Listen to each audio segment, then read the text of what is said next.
할렐루야. 감사합니다. 자, 나의 나 된 것은 하나님의 은혜로 된 것이다. 사도 바울의 고백이 위대한 것은 오늘 여기 보니까 성경대로 그리스도께서 우리 죄를 위해 죽으셨다고 그랬고, 성경대로 사흘 만에 다시 살아났다고 했어요. 그리고 많은 사람들에게 보였으며 만삭되지 못한 나에게까지 보여줬다. 사도 바울이 회심한 이유가 여기에 들어있는데, 성경대로 사도 바울은 성경을 그렇게 잘하는 사람이었지만 예수 믿는 사람을 죽이러 다녔거든요. 그러니까 성경을 잘못한 거죠. 근데 지금은 뭐라고 말합니까? 성경대로 이렇게 말하고 있어요. 그러면서 이 사도 바울은 성경대로라는 말을 여기다가 강력하게 집어넣고, 예수님의 죽으심과 예수님의 부활하심과 그리고 예수님께서 우리에게 나타나신 이 모든 것들이 성경대로 된 일이다 라고 분명하게 말함으로 말면서 그의 신앙의 고백이 거기에 들어있는 것이죠. 그는 구약 성경을 잘 알면서도 예수 믿는 자를 핍박하고 교회의 문을 닫게 하고 스데반을 잡아 죽이는데 증인으로 서고 이런 일들을 서슴없이 했습니다. 근데 이제는 자신이 저렇게 고백을 합니다. 성경대로 그리스도께서 우리 위해 죽으셨다.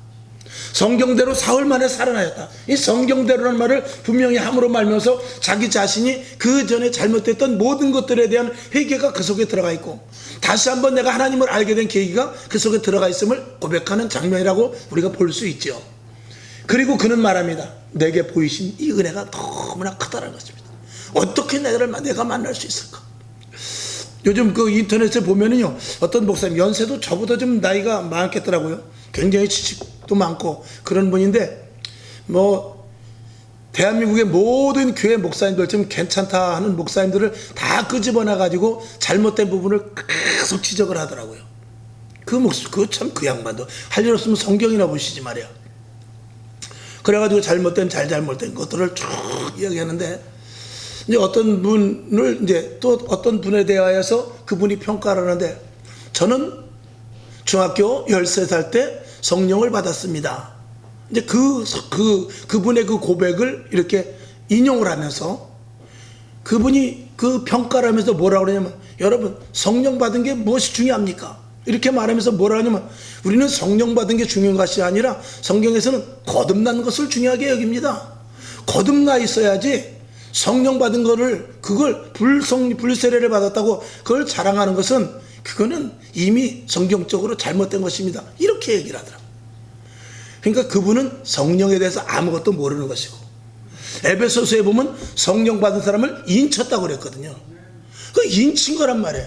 인쳤다라는 것은 성령 받으면 자기가 성령을 받지 못하면 진짜 구원받은 것이 모를 수도 있어요. 구원받았어도 그냥 믿음의 고백을 해서 받았거니 이렇게 했는데, 성령을 받으면 도장을 찍어준 것이거든요. 그 성령을 받았다는데 거듭났다고 말하지 않고 자기는 성령 받는 것을 강조해서 잘못된 목사라고 말하니, 그리고 밑에 댓글은 박수를 많이 쳤더라고요. 도대체 이게 지금 앞으로 점점 그런 시대가 옵니다. 그러니까 자꾸 성령의 그 역사를 왜곡시키는 거죠. 누가 하는 것입니까? 마귀가 하는 거예요. 마지막 때는 성령을 물 붓듯이 부어주신다고 그랬어요. 성령을 부어주신다고 그래요. 요엘 선지자가 구약에 벌써 2000년 이상, 2000 몇백 년 전에 그 얘기를 했어요. 그리고 오순절 마가에 달아서 성령이 내려졌고, 그들은 성령을 받음으로 말미암아서 예수를 증거하고 교회를 세우고 진짜 하나님의 나라가 임하게 되었거든요. 그랬는데도 불구하고 성령 받은 게 중요한 것이 아니라 내가 거듭난 것을 고백해야 된다고 그러는데, 여러분, 거듭난 거 고백했다고 그 사람이 진짜 거듭납니까? 성령 받아서 그 안에 성령으로 말미암은 사람이 되어야지. 그래서 참 답답한 시대다. 이제 이런 것들을 생각하게 됩니다. 우린 잘못하면 그런 말에 현혹되어 넘어가기 쉬워요. 그런가? 성경은 니고데모에게 거듭났냐고 물어봤는데, 거듭난 게 이게 더 중요한 거 아닌가? 내가 중학교 때 불세례 받고, 내가 예수 믿고 나서 불세례 받고, 이게 더 중요한 것보다 거듭난 고백이 더 중요한 거, 이런 헷갈리게 하는 그런 모습으로 우리가 다가올 수 있어요. 성령은 거듭난 자에게 주는 것이에요. 그리고 도장 찍어주는 것입니다. 너는 내 것이다. 바람이 임으로 붑니다. 바람이 뭡니까? 성령 아니에요? 바람이 임으로 부는데 그 바람을 맞은 사람만 아는 것입니다. 바람이 보입니까? 오른쪽 볼에서부터 머리카락이 왼쪽에서부터 오른쪽으로 날리면 바람이 이 오른쪽에서 불어서 왼쪽으로 가는구나 알듯이 성령 받지 못한 사람은 바람을 감지를 못하기 때문에 바람에 대해서 전혀 알지 못하는 거죠. 성령 받은 사람만 성령을 아는 것입니다. 우리가 어떻게 기도할 수 있습니까? 기도 성령 받지 않아도 5분 10분 할 수 있습니다. 우리가 1시간씩 부르짖어 기도하고 주님을 왜 그렇게 애타게 부릅니까? 우리 안에 성령님께서 탄식함으로 말미암아 기도하는 것 아니겠어요? 참 이런 그 본질에 대한 것을 모르고 그냥 잔 지식으로, 그거는 지혜가 아닙니다. 지식이지. 그래서 참 보고 참 답답하다. 저런 것들을 보고 사람들이 굉장히 댓글 달고 조회수도 굉장히 많더라고요. 그러면서 다 거기에 아멘이라고 댓글을 달고 그래서 정말 이게 정말 교회도 제대로 잘 다니고 성경도 제대로 잘 보고 그래야지. 사도 바울도 몰랐단 말입니다. 사도 바울도 성경을 그렇게 좔좔 외운 가말리아 그 학문을 전수받은 사람 아닙니까? 그런데도 하나님을 자기가 최고로 잘 믿는다고 생각하면서 예수 믿는 사람을 잡아주겠단 말이죠. 그런 우를 지금도 범하는 사람이 얼마나 많은지 모릅니다. 그래서 사도 바울이 이렇게 말하는 거야. 성경대로다라고 분명하게 이렇게 기록을 하고 있는 것입니다. 그 말 한마디, 성경대로라는 그 말 한마디 여기 성경에 기록되었지만 그 엄청난 그 사도 바울은 그걸 엄청나게 크게 비중을 둔 거예요. 자기가 성경대로 했거든요. 근데 잘못됐거든요. 그러니까 다시 이야기하는 것입니다. 성경대로 예수님께서 죽으셨다. 성경대로 3일 만에 살아셨다. 성경대로 이제 앞으로 주님께서 오실 것이다. 그거를 사도 바울은 강조하는 것이죠. 성경을 저와 여러분 성령으로 말미암아 조명해서 여러분 볼 수 있기를 주님의 이름으로 축원합니다. 또 성경을 우리가 잘 몰라도 자꾸 보게 되면은 하나님께서 성령을 조명시켜 주셔서, 아니 성경 말씀 보는데 성령님께서 역사 안 하시겠어요? 성경을 보면서 하나님 말씀이 깨달아지게 해주시면서, 그러면 성령이 임해서 말씀이 깨달아지고, 이게 나에게 주는 말씀이구나, 이 시대에 주는 말씀이구나, 우리 교회에 주는 말씀이구나, 우리 가정에 주는 말씀이구나, 이런 것들을 우리가 알게 되는 거죠. 여러분에게 성경 말씀대로 그대로 순종하고 성경 말씀대로 약속의 복도 받을 수 있기를 주님의 이름으로 축원합니다. 자, 그래서 오늘 말씀은 다 이렇게 올렸습니다만 9절 중간에 보면 내가 하나님의 교회를 핍박하였으므로 사도라 칭함을 받기에 사실은 감당하지 못할 자다. 자기 자신이 말합니다. 나는 교회를 핍박한 자다. 근데 하나님께서 정말 은혜로 자기에게 보이셨고, 그리고 오늘 여기까지인 것이 하나님의 은혜 가운데 있었으며 오직 하나님께서 나와 함께 하신 그 은혜가 정말 나는 크다라고 10절까지 오늘 말씀을 하고 있습니다. 그래서 오늘 저도 이제 이 말씀을 보면서 우리는 정말 하나님의 은혜를 얼마만큼 깨닫고 하나님의 은혜에 대해서 얼마만큼 내가 반응하고 있는가. 우리가 가장 실수하는 것은 은혜를 잊는 것입니다. 그래서 하나님과 조금 불평불만이, 조금 일이 잘 꼬이기 시작하면은 하나님을 원망하죠. 그렇게 예수를 수십 년 믿은 목사도 마찬가지. 갑자기 어떤 일이 일어나서 황당한 일이 일어나던 게 저희 교회에 존폐가 생기는 일, 우리 가정에 엄청난 사건, 내 자신의 육신을 치는 어려운 일이 생기려면 당장 하나님의 의도를 생각해보다 왜 내게 이런 일이 일어났습니까 하고 항변하는 그런 일들이 더 많이 생긴단 말이죠. 근데 그런 것들은 우리가 은혜를 너무나 깊이 알지 못하고 그냥 하나님의 은혜라는 그 어떤 겉부분만 알기 때문에 그런 게 아닌가라고 한번 생각해 보는 것이죠. 우리는 그 은혜를 모르게 되면 자연히 어디로 가게 되냐? 교만하게 되는 것입니다. 은혜를 잊어버릴수록 우리는 교만하게 되고, 은혜를 알수록 하나님 중심, 예수 중심, 성령 중심, 은혜를 놓치면 놓칠수록 자꾸 내 중심이 되는 것이죠. 내 중심, 내 개인 중심이 계속해서 되는 것입니다. 어떤 딱따구리가 나무를 계속 쪼아놨어요. 계속 쪼는데 갑자기 번개가 치고 천둥이 치더니 그 나무로 팍 번개가 떨어졌어요. 그래가지고 나무가 착 쓰러져 버렸어요. 딱따구리가 우와, 내가 이렇게 힘이 센가? 만약에 그렇게 생각한다면 그 딱따구리는 큰 오사를 하는 것이죠. 내가 그렇게 계속 쪼아대니까 나무가 쓰러졌구나. 이렇게 만약에 딱따구리가 생각한다면 그 딱따구리는 아이고 얘 정신 차려라 그러지 않겠습니까? 근데 우리도 하나님 앞에 얘야 정신 차려라 하는 그런 하나님의 은혜를 까먹는 일이 생길 수도 있다는 것입니다. 오늘 저와 여러분 어찌하든지 간에 오늘까지 저와 여러분이 지내온 것 모든 것들이 다 하나님의 은혜라는 사실을 다시 한번 상기할 수 있기를 주님의 이름으로 축원합니다. 참 아이러니컬한 것은 우리는 하나님의 은혜를 잊어버립니다만 하나님은 우리를 잊지 않아요.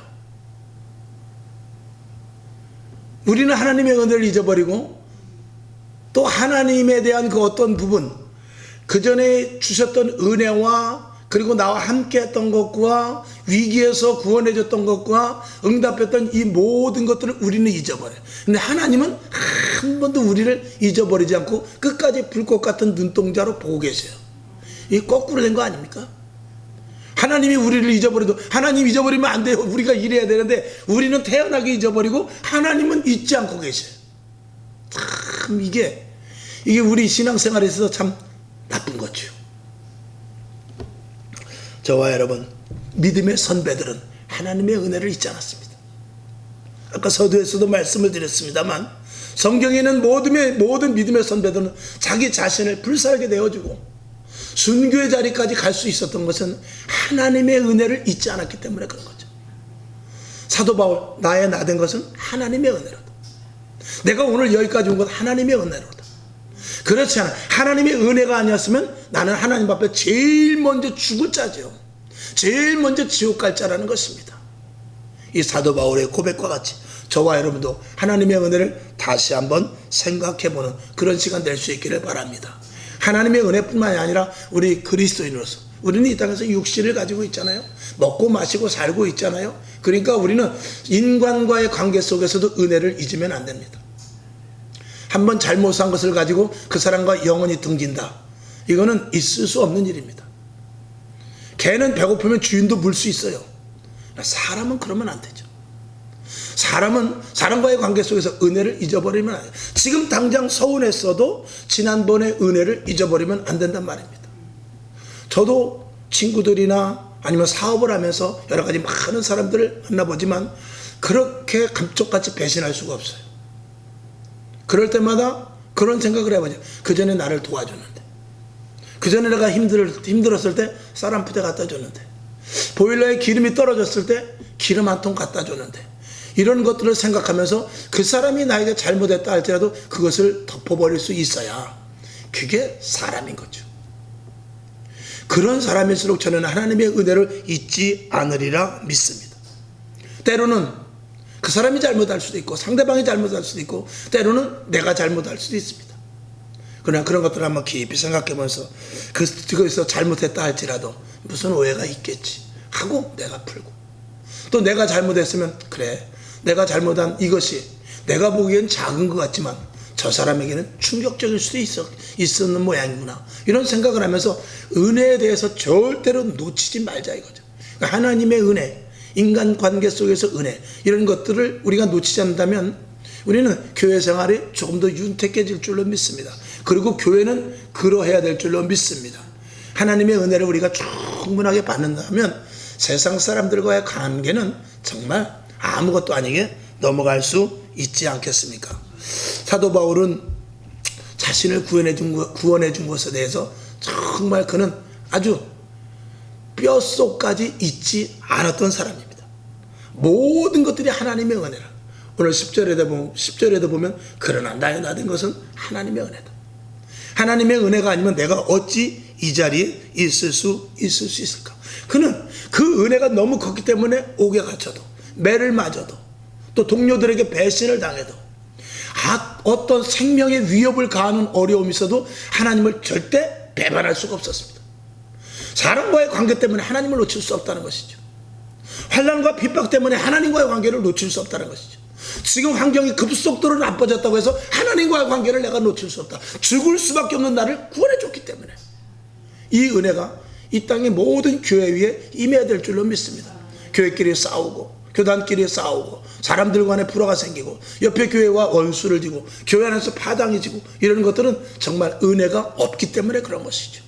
오늘 저와 여러분 오늘 이 시간에 하나님의 은혜가 다시 한번 생각나고 하나님의 은혜를 구하는 여러분 될 수 있기를 주님의 이름으로 축원합니다. 이 은혜를 주님 오시는 그날까지 잊지 말아야 됩니다. 끝까지 은혜로 충만한 자들이 돼야 될 줄로 믿습니다. 어느 글에서 본 건데 내가 전원일기에서 봤던가 어떤 참 똑똑한 사람이에요.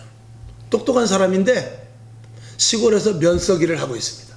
시골에서 면서기를 하고 있는데 공부도 잘했고 대학도 좋은데 나왔고 정말 서울로 올라가면은 굉장히 그 사람이 큰 일을 할 수 있는 사람이에요. 그런데 그 자기네 고향에서 그냥 면서기를 하고 있는 것이죠. 그 친구들도 그렇고 또 타지에서 성공한 사람들이 와가지고 야 너는 혹은 당신은 여기 고향에서 있지 말고 좀 큰 물에 나가서 서울이나 도회지 이런 데 가서 했으면 정말 그도 배운 게 좀 아깝다. 네 머릿속에 든 게 아깝다. 서울에 가서 부산에 가서 이런 대도시에 가서 너가 활동을 했으면 지금 이게 면서기가 아니라 너는 큰 기업을 갖고 있어도 갖고 있을 사람이야. 근데 왜 여기 있냐? 좀 안 됐다 라고 말했을 때 그 사람이 뭐냐? 나는 내가 출세하고 잘 되는 것보다도 나 때문에 여기 있는 사람들이 여기 있는 노인네들이 혜택을 좀 받고 여기 있는 가난한 자들이 나를 통해서 어떤 서류 한 장이라도 잘해서 그들이 혜택을 받는다면 난 그것으로 만족해. 그러는 것이죠. 여러분 사람이 그럴 수가 정말 있을까요? 사람은 자기를 위해서만 살려고 합니다. 근데 그 면성이 그렇지 않았어요. 자기가 가진 것이 많은데 그걸 가지고 자기를 위해서 쓴 것이 아니라 그 동네 시골에서 그 면에서 힘든 노인 그리고 가난하게 사는 사람들을 위해서 자기가 그 면에서 할 수 있는 일에 대해서 최선을 다하겠단 말이죠. 그런 사람이 많다면 이 나라는 굉장히 평안해질 것입니다. 누구 욕할 것도 없고. 오늘 우리들도 그렇죠. 하나님의 은혜를 우리는 쉽게 저버리는 일들이 많습니다.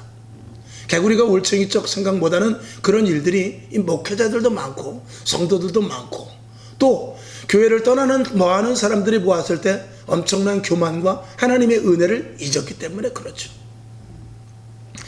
저와 여러분은 옳다 그르다 이런 것들을 떠나서 어떤 것이 맞고 어떤 것이 옳고 그런 걸 떠나서 내가 정말 하나님의 은혜 가운데 있는가를 먼저 생각하고 조금 다른 사람들이 볼 때 틀린 일이라 할지라도 수용해주고 거기에 대해서 동조해주면서 악에 대해서 동조하라는 것이 아닙니다.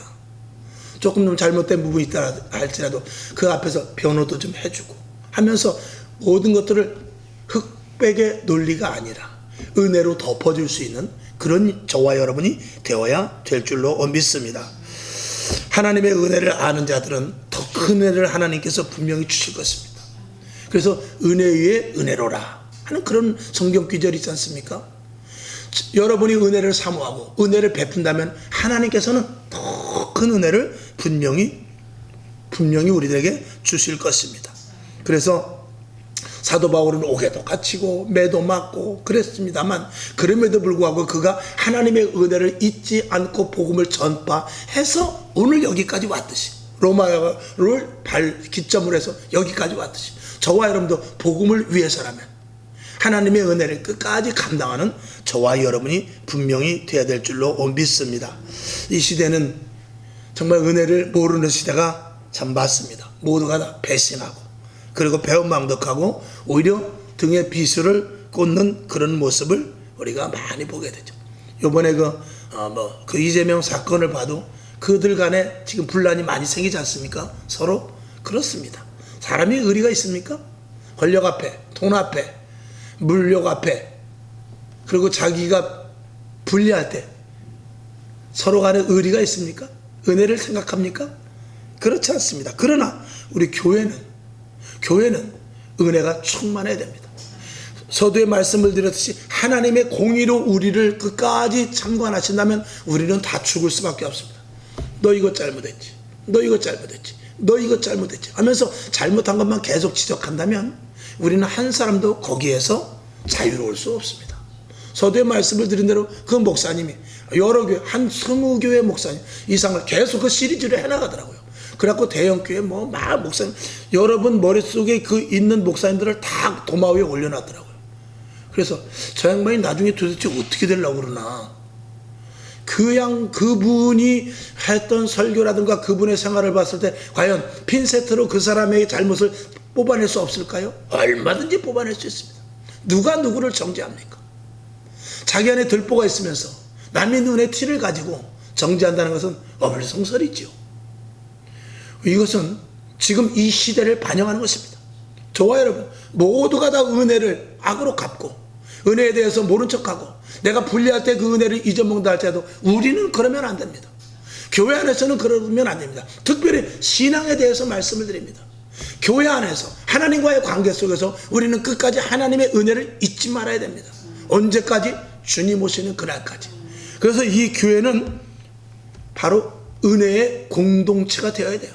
모든 것들이 은혜로, 모든 것들을 막 수용해서 무질서하게 한다는 것이 아니라 그 은혜 가운데 악한 것들이 녹아지고, 할렐루야, 불법했던 것들을 한 번, 두 번, 세 번 용서해 줌으로 말미암아서 그 불법했던 것들이 돌아서서 다시 합법화되는 사람으로 만들어지고 하는 그런 교회가 되어서 누구든지 이 교회에 와서 마음이 녹아지고 사랑으로 또 은혜로 모든 것들을 덮을 때 이 안에서 유기적인 관계를 가지고 온전한 하나의 교회가 되는 그런 모습이 되어야 될 줄로 믿습니다. 그러기 위해서 중요한 것은 내가 모든 것을 하는 것이 아니라 하나님께 모든 것들을 맡길 수 있어야 돼요. 하나님만이 은혜의 주권자다.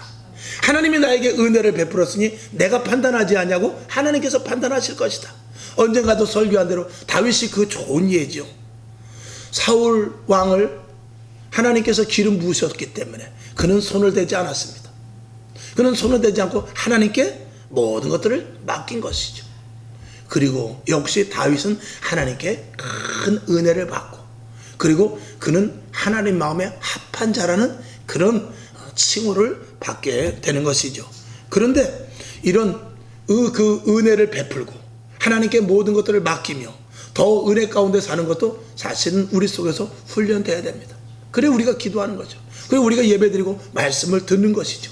그래서 그런 훈련이 굉장히 필요하고 정말 자꾸 다른 사람으로 변화되어야 됩니다. 자꾸 하나님의 사람으로 변화되어 가야 돼요. 하루하루 변화되고 하루하루 달라지고 하루하루 성장되는 그런 모습이 있어야 되는 것이죠. 그래서 교회가 단순히 예배만 드리고 그리고 이 건물 속에서 그죠? 단순히 우리가 예배드리고 침묵만 한다면 이 교회는 아무런 가치가 없습니다. 그럴 바에는 어디 가서 좋은 세미나 듣는 게 낫습니다. TV 같은 데 보면 강연, 놀라운 강연들 많습니다. 처세술, 경제학, 또 인문 이런 것들이 굉장히 많죠.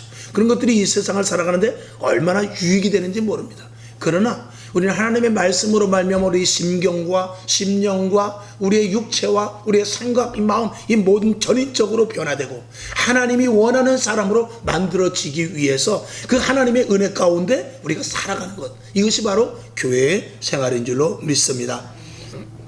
교회는 은혜의 공동체라고 그랬습니다. 은혜의 공동체라는 것은 서로 은혜를 나눌 수 있어야 되고, 또 은혜를 나눌 수 있다는 것은 하나님의 은혜를 많이 받아야 된다는 것이 포함되는 것이죠. 여러분 오늘도 이 자리는 은혜의 자리입니다. 오늘도 이 자리에 하나님께서 은혜 주셔서 이 자리에 온 줄로 믿습니다. 여러분에게 더 큰 충만한 은혜로 말미암아 은혜의 주체들이 다 될 수 있기를 주님의 이름으로 축원하며, 마귀는 우리에게 은혜를 까먹게 합니다.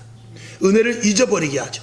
그래서 베드로전서 5장 8절에 보게 되면 근신하라, 깨어라, 너희 대적마귀가 우는 사자같이 두루다니며 삼킬 자를 찾고 있는데 하나님의 은혜를 까먹게 하고, 마치 선악과를 따먹게 하와를 꼬신 것 마찬가지로 괜찮아, 선악과 그거 아무것도 아니야, 하나님을 무시하게 하고 하나님을 격화시키고 하나님의 은혜에 대해서 자꾸 망각시키면서 인본주의, 인간 중심, 사람의 중심으로 해서 교만 덩어리가 자꾸 이 속에 뭉쳐지는 그런 모습을 마귀는 우리에게 만들어지게 하는 것입니다.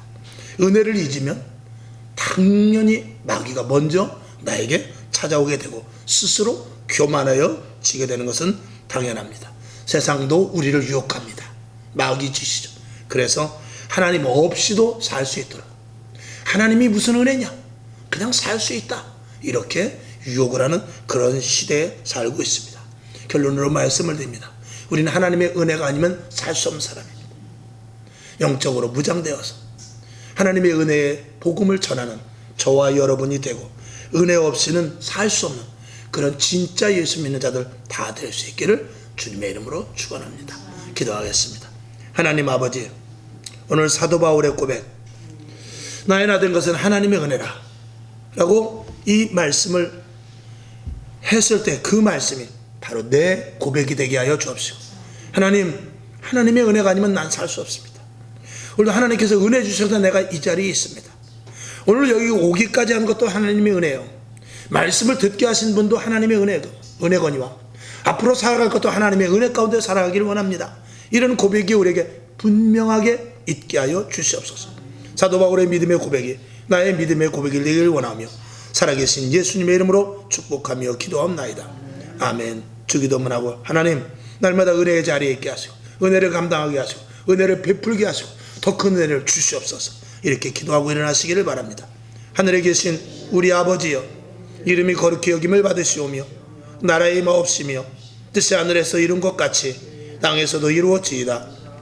오늘날 우리에게 일용할 양식을 주옵시고 우리가 우리에게 죄진 자를 사하여 준 것 같이 우리 죄를 사하여 주옵시고 우리를 시험에 들게 하지 마옵시고 다만 악에서 구하옵소서. 대개 나라와 권세와 영광이 아버지께 영원히 있사옵나이다. 아멘. 하나님 감사합니다. 하나님의 은혜와 주의 충만함의 역사가 넘쳐나게 하시고 강한 벽팔과 능력의 손으로 인도하셔서 놀라운 주의 은혜 가운데 함께 하시고 성령의 인도하심이 있기를 원합니다. 아버지, 하나님의 은혜를